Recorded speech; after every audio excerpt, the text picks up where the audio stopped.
পাইপলাইনে জল নিয়ে বচসা তুঙ্গে, মারামারির জেরে মৃত্যু একজনের। ঘটনায় শুরু হয়েছে রাজনৈতিক তরজা। জল নিয়ে বচসা শুরু হয় দুই পরিবারের মধ্যে। ঘটনা বিলোনিয়া থানার অন্তর্গত বগাচাতল এলাকার। রাজকুমার ত্রিপুরা এবং বাদল ত্রিপুরা দুই প্রতিবেশীর মধ্যে জল নিয়ে বচসা শুরু হয় বুধবার থেকে। বৃহস্পতিবার রাতেও এই বিবাদ চলতে থাকে। বচসা তীব্র হলে হাতাহাতি মারামারির জায়গায় পৌঁছায়। এরপর দুজনকেই ভর্তি করা হয় বিলোনিয়া মহকুমা হাসপাতালে।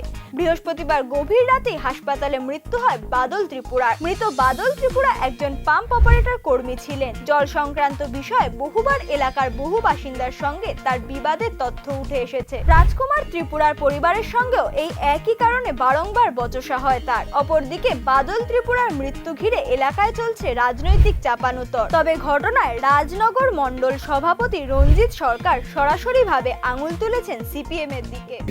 নমস্কার, আমরা রাজনগর বিধানসভার অন্তর্গত বগাচত্বর 1 নম্বর বুথে আমরা দীর্ঘদিন ধরেই সুখ শান্তিতেই আমরা শান্তি শৃঙ্খলার মাধ্যমে আমরা চলছিলাম।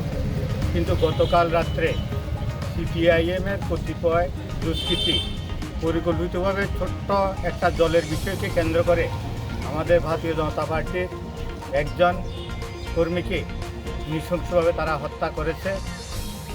এই ধরনের কর্মকাণ্ড ভারতীয় জনতা পার্টি তীব্রভাবে ধিক্কার জানায়।